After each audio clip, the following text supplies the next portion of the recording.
On December 5th, 2003, a retired police officer named Robert Thompson was granted an interview with the father, who had locked his schizophrenic son in the basement and later murdered him. Viewer discretion is advised. Looking back, it's hard to pinpoint exactly when things started going wrong. Our family seemed so perfectly normal on the surface, the kind of household others envied. A loving marriage, successful careers, 2 healthy children. We had it all. It began with small cracks, subtle signs that something wasn't quite right with Michael, our youngest son. At the time, we dismissed them as temporary quirks, nothing to worry about. How naive we were. It all started when Michael was around 6 years old. Up until then, he was just an average kid, rambunctious, curious, always getting into mischief like most little boys. His older brother Tommy doted on him, and the two were inseparable partners in crime. As parents, we just felt blessed to have 2 wonderful sons. But then, Michael's odd behaviors began. At first, it was just little things. Michael speaking to imaginary friends, zoning out and staring vacantly for long stretches. Harmless childish quirks, or so we thought. We figured he'd outgrow it eventually. Boys will be boys, right? However, those quirks gradually escalated into something more unsettling. The imaginary friends evolved into Michael conversing with unseen things, arguing with voices that only he could hear. He'd wake up screaming from night terrors, unable to articulate what monsters haunted his dreams. Sometimes he'd lash out violently without warning, like something had spooked him. Objects would go flying, pictures smashed against the wall. We tried our best to be patient, to understand. Numerous child psychologists assured us it was just a phase, a manifestation of an overactive imagination. We trusted the experts, wanted to believe our son's disturbing behavior was just a fleeting developmental phase. But deep down, a nagging sense of dread took root. This was different, darker. We just didn't want to admit there was something terribly wrong with our child. The breaking point came when Michael was 8 years old. It was Tommy's 10th birthday party, and we had invited a bunch of his classmates over for a small celebration. Just as the boys gathered around to watch Tommy open his presents, Michael flew into an explosive rage. One moment he was sitting quietly. The next, he erupted into ear-piercing shrieks. He started clawing at his own face and body like he wanted to tear his skin off. It took me and my wife using all our strength to restrain him as he thrashed and convulsed, still shrieking those blood-curdling screams. The other children looked on in horror until we managed to evacuate them from the room. Michael's outburst lasted for almost an hour before he finally grew calm, the life draining from his eyes until he looked utterly catatonic.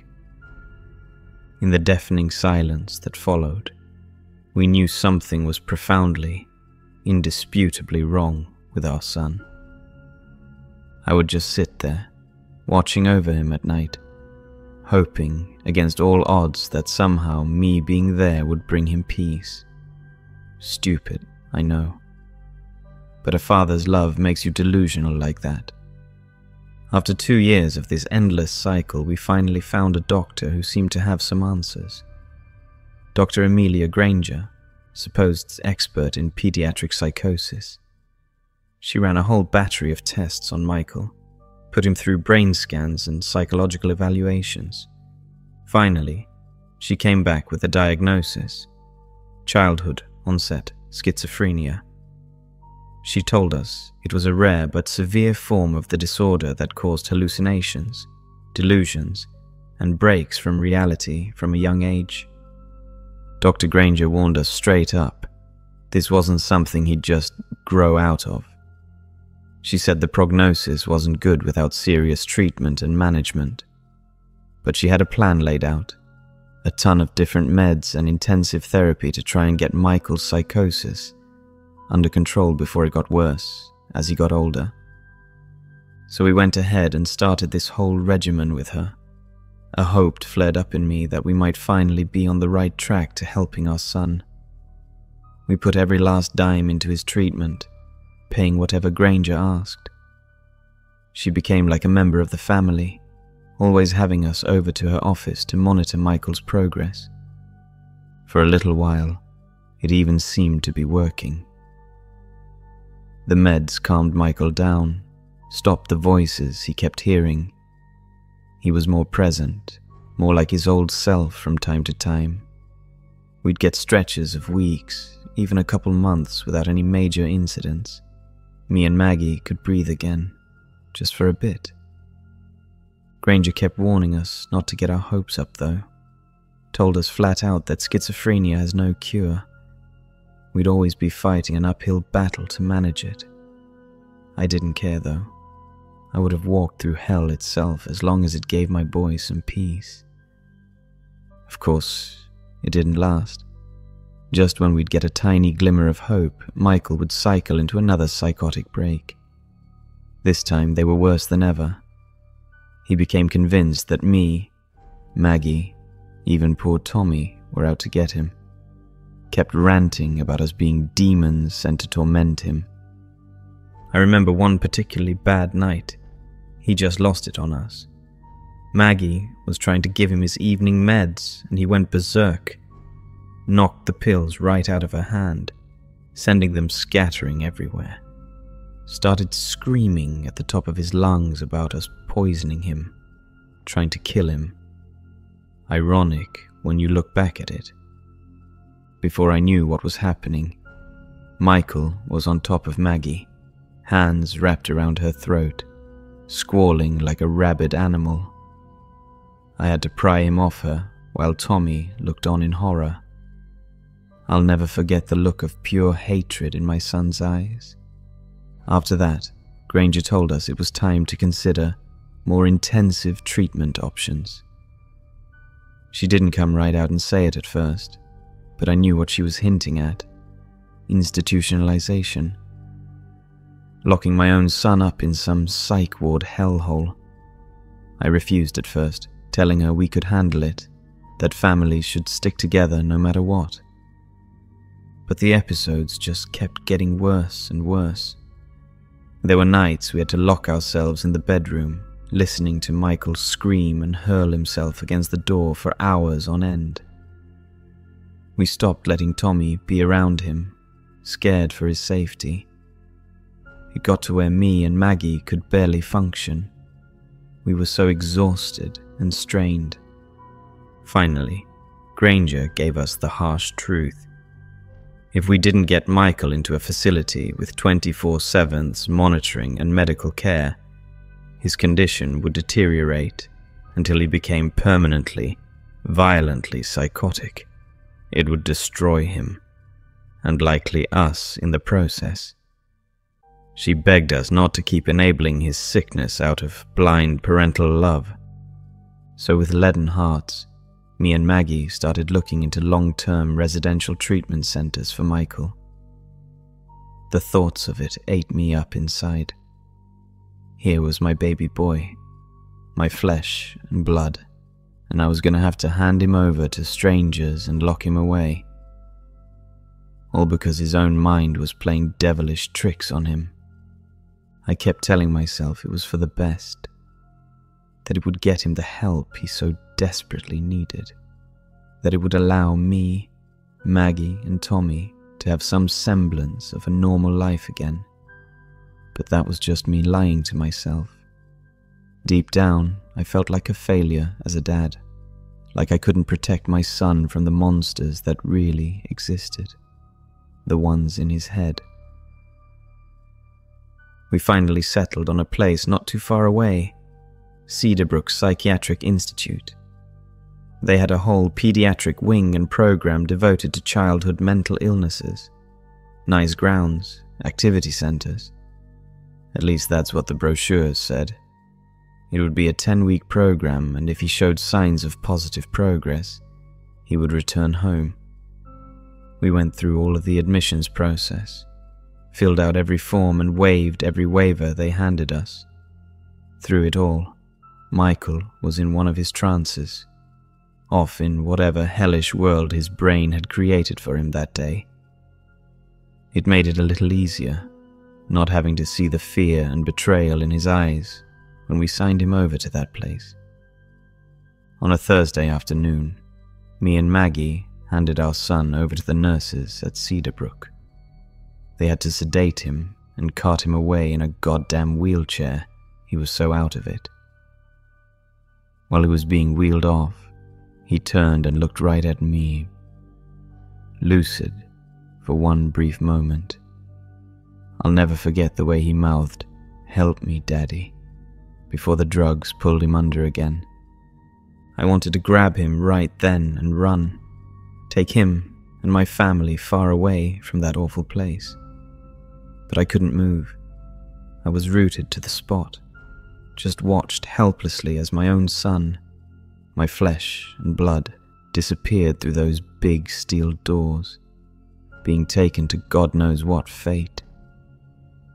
Maggie fell to her knees and let out a guttural, primal wail of pain and heartbreak. It was the only way. You got to understand. We did what we had to do to protect Tommy and ourselves. Michael, he was too far gone, too dangerous to be around people. Something had to be done before he seriously hurt someone, or worse. We visited him as often as we were allowed. We spoke to the doctors and nurses, and they all seemed thrilled about Michael's positive progression. So after the 10 weeks, he could finally return home to us. Our little boy. Things were for once finally looking positive, but of course it was once again too good to be true. One afternoon I overheard Michael and Tommy arguing over something trivial in the kitchen I barely remember. I remember smiling, finally feeling a sense of normalcy. Two brothers arguing about something trivial. I sighed and set down my beer, pushing myself up off the couch. I headed towards the kitchen, ready to play referee. "You're such a weirdo. I don't know why Mom and Dad put up with you." Tommy's words cut deep. Poor Michael didn't choose to be afflicted like this. As I rounded the corner, I saw them squaring off, fists clenched, bodies tense. The air was thick with rage and resentment between the two brothers. But then, something caught my eye that made my blood run cold. In Michael's hand was a knife, a kitchen knife. He was walking towards Tommy in an almost trance-like state. "Michael!" I yelled. "Michael, put the knife down. Put it down now." But he didn't seem to hear me at all. His eyes had that wild, faraway look, like he was somewhere else entirely in his mind. I launched myself between the two boys just as Michael raised the knife, its blade aimed right at Tommy's chest. There was a blinding pain in my left arm as the blade sank deep into my flesh. I screamed and crumpled to the floor, clutching at the gash as blood poured out between my fingers. Michael darted out of the kitchen. Maggie and Tommy rushed me to the hospital. He was bleeding quite badly. I told the doctor that I injured myself when doing some yard work. We couldn't bear the thought of sending him away again. We loved him. He was our son. But after that incident, we started talking about other options. Somehow we had to keep him someplace secure, someplace where he couldn't escape and come after us or his brother in one of his demented rages. I'll never forget the night we finally decided. Maggie just broke down into heaving sobs, kept saying over and over how she failed as a mother, how no parent should ever have to do this to their own child. My poor Maggie. What that woman went through, no one should ever have to endure. But she knew deep down, same as me, that we were out of choices. It was this or something worse happening, and we couldn't risk Michael turning his psychosis on Tommy again, the neighbors, or anyone else. This was our burden to bear, as his parents. We spent weeks fixing up the basement, reinforcing the door with heavy-duty locks and a security bar, installing a heavy mesh screen over the one tiny basement window. Even put in a separate makeshift toilet and shower stall down there, so he'd have some basic necessities. We moved all the boxes and junk out of there, bolted down the furnace and water heater so there was nothing he could use to hurt himself or others. We told Tommy, Michael, and the neighbors some story about renovating the basement, so they wouldn't get suspicious of all the work we were doing. I still feel awful about lying to my sons like that, but it was the only way to keep this contained, to protect what was left of Tommy's innocence from the living nightmare his brother had become. Finally, the day came to put him down there, April 19th, 1978. I'll never forget that date as long as I live. We waited until Tommy went to school. Then I grabbed Michael from behind while he was zoned out on the couch. Had to wrestle and practically drag his screaming, thrashing body down the basement stairs. Christ, I'll never forget the way he looked at me with those wide, terrified eyes, the betrayal and hurt on his face when he realized what we were doing. The look of a wounded animal still breaks my heart thinking about it. He kept crying out, "Daddy, Daddy, why?" over and over in his lucid moments between the fits of rage. I wanted to explain it to him, remind him that we loved him more than anything, that this was to keep him safe, to protect everyone. But I could barely look at him without getting choked up, so I just locked him in, with Maggie shaking and whispering, "I'm so sorry," through the door over and over. We turned and walked away, leaving our own flesh and blood trapped in that basement like a prisoner. The screaming and banging never stopped, not for a single moment.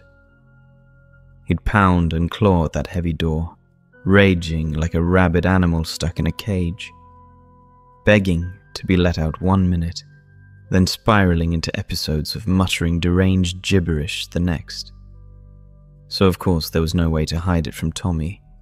We told him that his brother is not doing so good, so it's best for everyone to keep him in the basement. He seemed to be understanding why. After all, his brother tried to kill him.